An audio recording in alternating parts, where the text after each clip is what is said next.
My dad kept everything, and I mean that literally.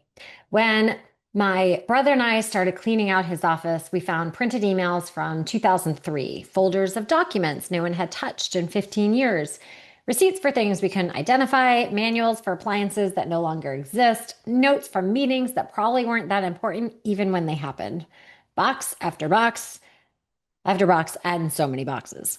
He was very much a product of his generation. Printing something was proof that someone said something, a bill was paid, a contract was formed. He sent an email, got a confirmation, and then naturally printed it. He took copies of the checks showing a payment and taught me to do that, which I did when I was a young adult, in case it got lost in the mail.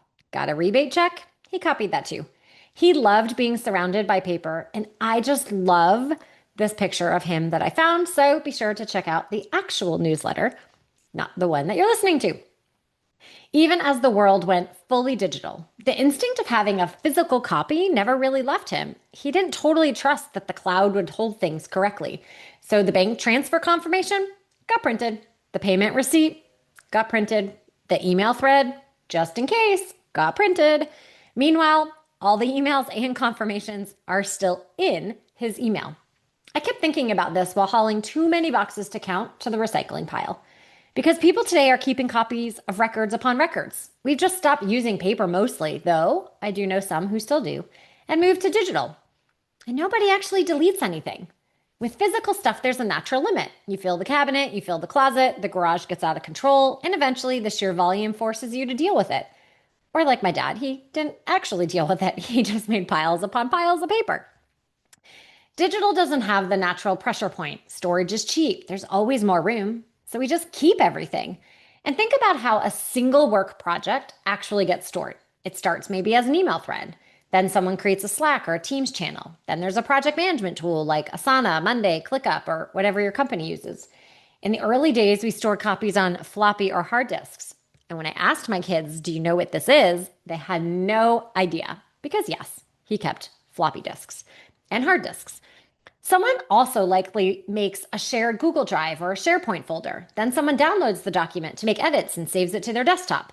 Then that version gets attached to another email and forwarded to 3 more people. Someone screenshots something on their phone. Someone exports a PDF just to have it.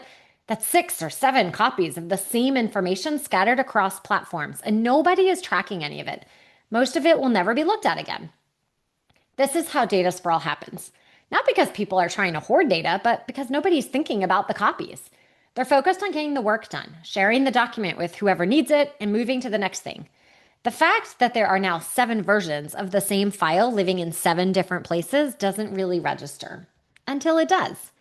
What does data minimization actually mean? The general concept is not complicated. Only collect and keep the data you actually need for as long as you actually need it. Some questions to ask before you hit save. Is there already a copy of this? Do I really need this? How long do I need it? Most people never ask any of them. And from a privacy standpoint, that matters a lot. The data you're holding is data that can be breached, subpoenaed, mishandled, or exposed. The data you've already deleted can't hurt you. Privacy laws have various definitions. Under the GDPR, personal data must be adequate, relevant, and limited to what is necessary in relation to the purposes for which they are processed. At least 15 states have adopted this concept. CCPA's data minimization standard is explained in Section 7002. It states that a business's collection, use, retention, and or sharing of a consumer's personal information shall be reasonably necessary and proportionate to achieve the purpose for which the personal information was collected or processed. Connecticut's definition under CTDPA also requires data minimization and says collection has to be necessary and proportionate to the stated purpose. And Connecticut keeps amending the law to strengthen it. Recently, I had the opportunity to provide testimony at the Vermont House Committee on Commerce and Economic Development meeting regarding the current draft of Vermont Senate Bill 71 privacy law. And one of the areas being challenged in the bill is data minimization. As currently proposed, it would require the following. A controller must limit collection and processing to what is reasonably necessary and proportionate to provide or maintain a specific product or service requested by the consumer, and a communication that is not an advertisement by the controller to the consumer that is reasonably anticipated within the context of that relationship. Then we have Maryland's approach under MODPA, which is one of the strictest in the country on this. Companies have to limit personal data collection to what's reasonably necessary and proportionate to provide whatever product or service someone asked for. For sensitive data such as health information, biometric data, and precise location, the bar is even higher, strictly necessary. That's a meaningful difference from most state laws, which basically lets companies collect what they want as long as they disclose it somewhere in a privacy policy. Every other state ties minimization to what the company discloses in its privacy policy. Vermont, if passed, and Maryland tie it to what the consumer actually asked for. How do you connect data minimization requirements to data retention?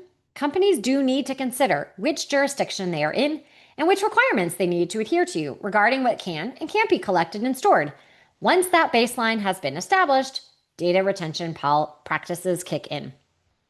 However, having a policy is not the same as actually doing it. And this is where I see companies get stuck more than anywhere else.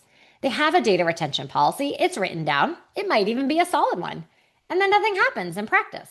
Because finding all the places data actually lives and systematically doing something about it is genuinely hard work. You can write a policy that says customer records get deleted after 7 years. But if those records are sitting in your CRM, your email archive, a spreadsheet someone built on the side to just track things, a Slack message from 2021, and a folder on someone's laptop who left the company, then that policy is not so enforceable. I did a data inventory for a company that had 5 CRMs. Why? They didn't like the first 4. The CEO liked one better than the others, and no one wanted to delete any information from those not used. I have clients who had a well-built retention schedule and a lovely policy to go with it. Thoughtful, detailed, the right people had reviewed it. But getting people to actually take action on it didn't happen. People kept saving information in multiple places, nothing was really being deleted, and now they were doing one thing against what their company policy said they should be doing. That gap is really common, more common than most companies want to admit. What actually helps? A few things I've seen make a real difference. Talk about why, not just what. If data minimization gets communicated as compliance requirement, people treat it like something to check off and forget. When it's explained as protecting the people whose data you hold and reducing risk for the company, it actually resonates. People want to do the right thing when they understand what the right thing is. Make the default behavior the right behavior. Don't rely on people to remember to delete things. Set expiration periods in your project management tools. Put a schedule in place for archiving old Slack channels. The less this depends on individual memory and initiative, the better it will actually work. Have a clear rule about how documents get shared. This one comes up constantly, and it's so easy to fix. When someone shares a link to a file in a central system, there's one copy in one place that can be managed and eventually deleted. When someone attaches the actual file to an email or drops it into Slack, you've immediately lost control of where it lives. A simple team norm to share the link and not the document makes a real difference over time in how much data is floating around unmanaged. Ask the minimization question before a project starts, not after. What data do you actually need to collect? Do you need every field in that form? Or are some of them just habit? How long do you genuinely need to keep it? Starting lean is infinitely easier than trying to clean up 3 years later. Give people a reason to actually purge. A structured cleanup effort with some leadership energy behind it and a clear goal gets results in a way that a policy reminder email simply doesn't. There's something genuinely satisfying about clearing out digital clutter, and lean into that. Team effort. I've seen on Data Privacy Day and during Cybersecurity Awareness Month, companies have cleanup days for both digital and physical documents. People can wear jeans or casual clothes. If that's not standard, bring in food. People always want the free food and will stop by to learn more. And prizes for who fills up the most bins or delete the most files. Make it personal.